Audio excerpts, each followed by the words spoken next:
தமிழகத்தில் திமுக இதுவரை சந்தித்த தேர்தலில் இரண்டாவது முறையாக வெற்றி பெற்றதே இல்லை. இந்த முறை அதனை மாற்றி அமைக்கலாம் என நம்பிக்கையுடன் இருந்த நிலையில் திமுக தலைவர் ஸ்டாலினே தோல்வியடையும் நிலைதான் ஏற்பட்டது. இந்த நிலையில் தான் திமுக தோல்வியடைந்தாலும் அதிலிருந்து பாடம் கற்றுக்கொள்ளவில்லை என்றே கூறப்படுகிறது. தமிழ்நாடு முழுவதும் கோடை விடுமுறைக்கு பிறகு பள்ளிகள் திறக்கப்பட்டு புதிய கல்வியாண்டு இன்று தொடங்கியுள்ளது. இந்த நிலையில் புளியந்தோப்பு பகுதியில் உருது பள்ளி ஒன்றின் கட்டிட திறப்பு விழாவில் மேயர் பிரியா, எம்எல்ஏ பல்லவி, மாநகராட்சி அதிகாரிகள் உள்ளிட்ட பலர் கலந்து கொண்டனர். அப்போது உருது பள்ளி கட்டிட திறப்பு விழாவில் குத்துவிளக்கு ஏற்றப்பட்டது. இதில் முதல் திரியை மேயர் ஏற்றினார். இரண்டாவது திரி ஏற்ற மெழுகுவர்த்தியை வாங்க எம்எல்ஏ பல்லவி கை நீட்டினார். எனினும் கொடுக்க மறுத்து மாநகராட்சி இணை ஆணையர் கற்பகத்திடம் கொடுத்தார் மேயர் பிரியா. எம்எல்ஏ பல்லவி கையை நீட்டியும் கொடுக்கவில்லை. இதனால் அங்கிருந்து கிளம்பி சென்றார் தாவேகா எம்எல்ஏ. அவரை சமாதானப்படுத்தி IAS அதிகாரிகள் அடுத்த நிகழ்ச்சிக்கு அழைத்து வந்தனர். மக்களின் தங்கம்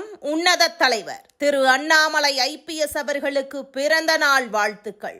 இப்படிக்கு மூத்த வழக்கறிஞர் நளினி ஸ்ரீ.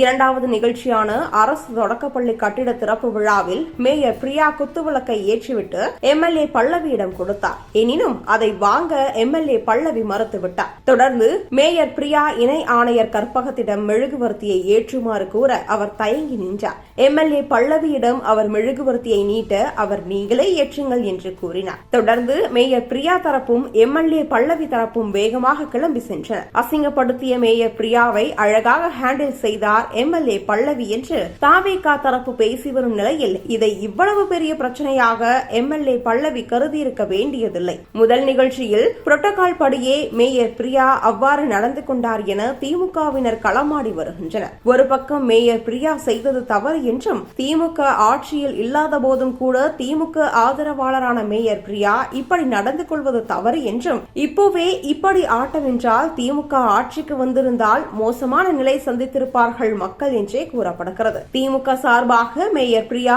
இந்த சட்டமன்ற தேர்தலில் போட்டியிட ஆர்வம் தெரிவித்தார் என்பதும் குறிப்பிடத்தக்கது.